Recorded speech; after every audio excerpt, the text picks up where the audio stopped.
When you're just starting out, the sheer number of investment options can feel overwhelming. What do I want? What do I want? S&P 500, dividend ETFs, options, bonds, crypto, and all you want to do is just invest your money so it doesn't shrink in your checking account, but instead grow and work for you, slowly turning into real and lasting wealth. So in this video today, let's talk about all the different investment types, how they work, how much you can earn from them, and also how risky they are so that there's no more confusion and you can finally make smart investment decisions that truly align with your goals and your situation. A quick disclaimer that I'm not a financial advisor or consultant, so always do your own research before investing your money. So let's start. Cash equivalents are like cash, but instead of putting your money in your wallet, you park it with a bank or financial institution and earn a little interest. Cash equivalents are low risk, but also low return. The most common types are HISAs or high interest savings accounts, GICs, guaranteed investment certificates, and money market funds. A HISA is basically an account that pays higher interest than a regular checking or savings account, and you can deposit and withdraw your money and also the interest that you earn at any time. Current HISA rates are between 2 to 4%. HISAs are very low risk and they are protected by the CDIC or the Canada Deposit Insurance Corporation. Most financial institutions in Canada offer a HISA, but note that they're not always called HISA. One of my favorite HISA accounts is EQ Bank's, which is called the Personal Savings Account, and it currently pays 3.5% in interest. If you want to check it out, you can find the link in the descriptions below. Another type of cash equivalent to consider are GICs, or guaranteed investment certificates. Unlike with a HISA where you can take out your money at any time, with a GIC you deposit your money with a financial institution for anywhere from 1 to 5 years. Your funds are locked, and after the end of the term, you get your money back plus interest. Note that there are several types of GICs depending on how easy you can withdraw your funds, and if you want to learn more about GICs, you can watch this video here later. By the way, guys, have you ever invested in a GIC before? Let me know in the comments down below if this is part of your portfolio already or if you're planning to invest in any GICs. One more type of cash equivalent that often pay a bit more are money market funds. It's basically a fund that bundles up low-risk investments like treasury bills and bonds. Similar to GICs, money market funds pay between 2 to 4% per year. Note though that different than HISAs or GICs, money market funds are not protected by the CDIC, but still they are considered very low risk. This is an excellent way to park cash that you might need in the short term while earning some money. And yes, you can easily buy them with any financial institution, for example, BMO's money market fund on the Wealth Simple app that I use. And if you still have contribution room in your TFSA or RSP, consider buying your money market fund in a registered account so you'll not pay taxes on your earnings. And now on to the next investment type, which is fixed income. Fixed income, like the word says, pays you a fixed income, and with that gives you greater predictability. This makes it perfect for people who are more risk averse and want more stability. Older people who are in or close to retirement tend to hold a larger percentage of fixed income in their portfolio compared to younger people who are willing to take higher risk. The main type of fixed income are bonds and what's called annuities. When you buy a bond, you are basically giving a loan to either a government or a company, and in return, they pay you regular interest. Bonds have a set maturity date at which you get back your full amount. But since bonds are traded on the secondary market, you can also sell your bond at any time, although the price might be slightly lower or higher than what you originally paid for. And there are so many different bonds you can buy depending on their risk rating and also issuer. You can easily buy them with your bank and even buy them completely online without ever talking to anyone on investment platforms like Questrade. Simply navigate to fixed income, click on bonds, and there you'll see bonds categorized by municipal bonds, corporate strips, corporate bonds, high yield bonds, provincial bonds even. And if you go to high yield bonds, you'll see the coupon or interest rate going from about 3% all the way up to almost 7%. If you want to try out Questrade and even get a $50 cashback if you open an account, use my referral link in the descriptions down below. The risk of bonds are low to medium. It really depends on the issuer, as their credit worthiness can go all the way from AAA to B to C, which is of course not advisable. Another type of fixed income are annuities. It's basically a financial product that provides you with a guaranteed regular income. Typically, it's used during your retirement and sold by an annuity provider, like a life insurance company. You can buy an annuity in a lump sum or through multiple payments over time. Annuities are relatively low risk with also correspondingly low income. And lastly, another type of fixed income is preferred shares, which is a share that pays you fixed dividends. The returns are generally higher than bonds, but lower than common stock. Here's a list of some Canadian companies who issue preferred shares. For example, the yield of CIBC Preferred Series 47 is currently 5.84%. The risk is higher than bonds, and I'll explain more when we get to stocks later. Now let's get to equities that generally pay a much higher return, but are also higher in risk. Equity basically means ownership in a company. When you buy equity, such as a share in a company, you become an owner of a tiny slice of the company. If the company does well, you share in the profits through rising stock prices or dividends. Awesome. However, it goes both ways. If the company struggles, your investment can also lose value. And the most popular type of equity to invest in are stocks, also called shares, private equity, and REITs. When you buy a share, you become a mini owner of a publicly traded company like Apple, Tesla, RBC, and so on. The financials of the company are publicly known. When the price of the stock rises and you sell your share, you can make a profit, sometimes a huge profit. But when the price drops and you sell for less than what you bought it for, you can also make huge losses. In many cases, as a shareholder of the company, you'll also earn dividends. With growth stocks like Nvidia, for example, there are usually barely any dividends. Here it's like 0.03%, but dividend stocks like POW, the Power Corporation of Canada, pays a yield as high as 4.9%. And if you'd invested in POW since the beginning, you would have earned almost 1,000% of your initial investment. So you can profit not just from the growth of the stock, but also from the dividends. And it's easy to see that the returns are much higher than bonds or GICs, but note that while with GICs your principal and interest are guaranteed, when you buy a share, you are also taking on the company's risk. And that is why stocks are suitable for people who are okay with taking on risk, are ready to invest for the long term, so you don't sell at a loss when the stock is down. Younger investors in general tend to have a higher proportion of stocks in their portfolio compared to older people who want something more stable. The other type of equity is private equity. Here you're investing into private companies that are not listed on the stock market. This can include startups. The return is oftentimes very high, but so is the risk. You can imagine that some companies just don't do well and you can lose all of your money, or your money is stuck there for years. So private equity is less suitable for total beginners, but better for experienced investors who have cash to spare in case the business goes south. Now, another popular type of equity are REITs, or real estate investment trusts. When you invest in a REIT, you are investing in a bundle of companies that own real estate. So instead of you investing in individual properties and doing all the management work yourself, you buy a REIT that is invested in various real estate. Here's a list of some of the largest REITs in Canada. These REITs own or finance real estate and earn income from rent or mortgages. So if you buy a REIT, you get part of that income from growth and dividends. Many REITs pay pretty high dividends, but many of them just stagnate in price over years or even decline. So pay attention to that. The returns are medium to high, but the risk is considered moderate to high as well. So while REITs can form a part of your portfolio, proceed with caution. Now, where do you shop for equity? You can buy shares, REITs, and even private equity on investment platforms like Wealthsimple. I've been investing with Wealthsimple for about 5 years now, and I love it because it's super easy to use even for beginners. And best of all, you don't pay any monthly fees or account fees or trading fees for both buying and selling stocks. So in case you want to try it out, make sure to use my referral code in the descriptions below so you'll get a $25 bonus straight into your account just by funding it with $1. But what if you think that there are just too many stocks out there and you don't know which one to choose? Or you just want to buy too many of them and get decision analysis paralysis? In that case, the next two types of equities, mutual funds and ETFs, can help you out. Mutual funds are basically a pool of different investments bundled together and managed by professionals. So instead of you picking your stocks, a fund manager invests in a mix of stocks or also bonds for you.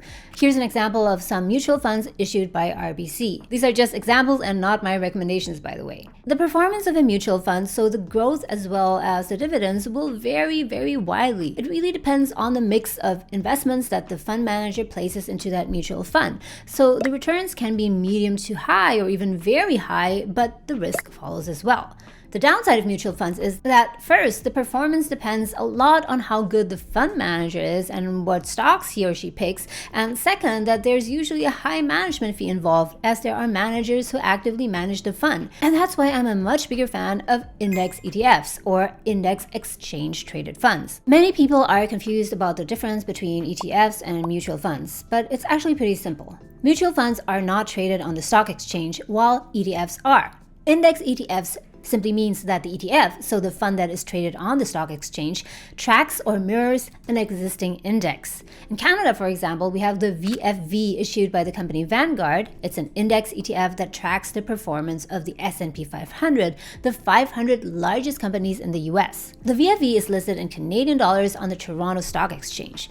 If you want the US version, there's also the VOO. This fund also tracks the S&P 500, but is listed on the New York Stock Exchange and is traded in US dollars. Index ETFs are passively managed, so there is little to no interference by a fund manager. I personally prefer to invest in index ETFs rather than mutual funds because index ETFs have proven to outperform actively managed funds in the past, and they also usually have lower management fees. Click on this video up here if you want to find out what my favorite growth ETFs are. So index ETFs, in my opinion, are very suitable for beginners who are okay with some risk in order to earn medium to high returns, anywhere between 8 to 20% per year on average. Instead of guessing which stocks to pick, you can just invest in a basket of stocks that have a historical high record of delivering results. By the way, let me know in the comments below if you're thinking about investing into stocks or ETFs now and what your challenges are in choosing the right one. Now, the next type of investments are derivatives and hybrids. Here, we're getting into non-beginner territory.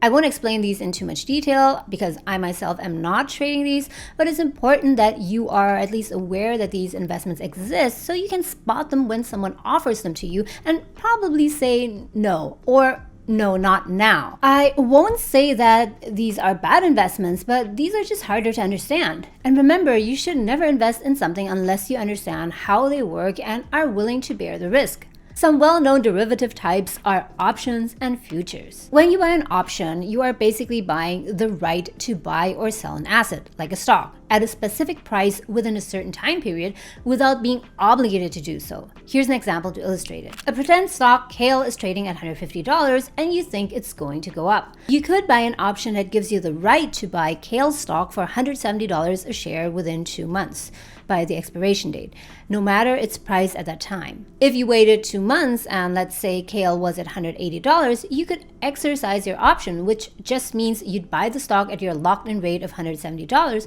and could immediately sell it again at the going rate of $180 for a profit of $10 per share. You see that buying an option involves a lot of speculation about where the price might go.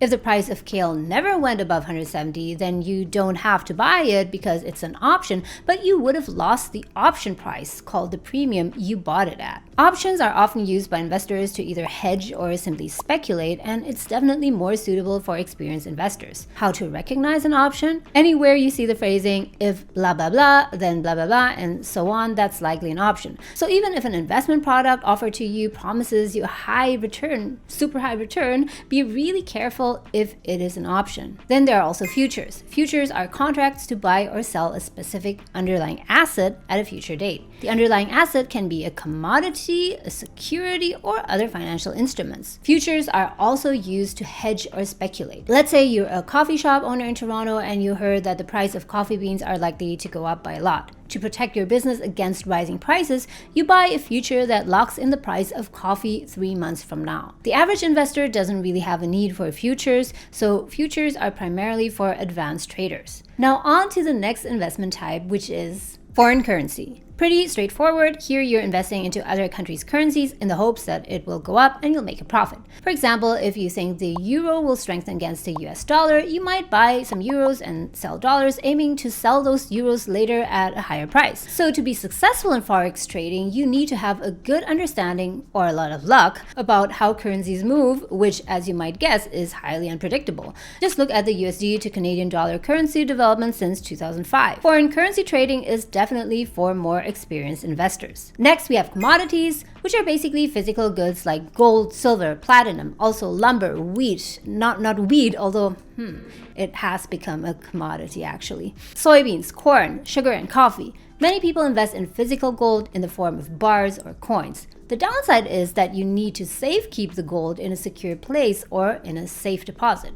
As for other commodities like corn, etc., most investors would invest in them through commodity stocks, ETFs, or futures. No, you don't have to keep a warehouse of chocolate, although wouldn't that be nice? The next very popular investment is real estate, and I don't need to explain much here. You can basically buy condo units, townhouses, detached homes, mansions, entire skyscrapers, then sell them at a profit or rent them out. There are tons of professional real estate investors who make a lot of money, and even just average people who make extra income by investing in several apartment units, turning them into Airbnbs, into rentals, and so on. But with the potential high returns also comes high risk. If you're not an experienced real estate investor, you risk picking the wrong lot of land, a home in a declining area, or a house infested with termites or mold and make a loss instead. So a hassle-free option for the average person is to just buy REITs, as I mentioned earlier. The next type of investment contains my favorite investment so far, and that is cryptocurrencies, which includes Bitcoin, Ethereum, Solana, and many more. A cryptocurrency is a digital or virtual currency secured by cryptography. They exist on decentralized networks using blockchain technology, which is basically a distributed ledger. So imagine that instead of you keeping physical money in a vault, the money you have is recorded on this ledger. And a ledger is basically just a record book that keeps track of money. But instead of just one ledger, it's distributed, meaning that there are millions and millions of ledgers distributed across the world that keep track of people's crypto and their transactions. Personally, I believe that the only cryptocurrency worth investing into for the long term is Bitcoin. What Bitcoin has that other cryptocurrencies don't is that it is limited in supply to only 21 million coins. It is programmed in a way that there cannot be produced more. And because it's scarce, it becomes more valuable over time. Now, is crypto investing for beginners or only for advanced investors? This really needs a nuanced answer. If you understand the crypto you're investing into and its risk, then even as a beginner, you can invest in crypto, but ideally only a small, limited amount of your assets.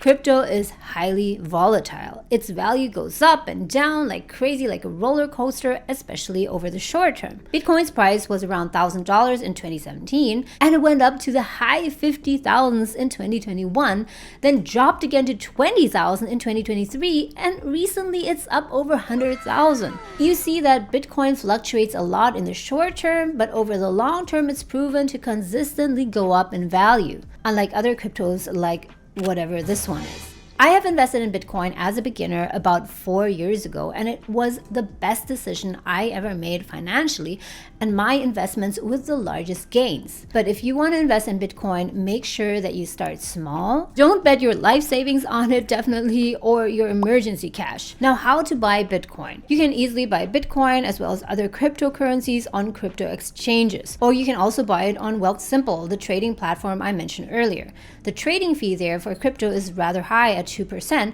but the advantage is that it is very easy and super cheap to withdraw, and you can hold all your investments, including your stocks, ETFs, all in one app. And remember that you can get that $25 bonus if you sign up using my referral code in the descriptions. Alternatively, you can also easily buy Bitcoin on NDAX. It's a Canadian crypto exchange with one of the lowest fees in the market. Here, you'll get a $10 bonus if you use my link to sign up. We're almost done, guys, but this list wouldn't be complete without mentioning the next investment type, which is alternative investments. It's basically an umbrella term for everything more offbeat that we haven't covered before. For example, art. Some Picasso paintings, anyone?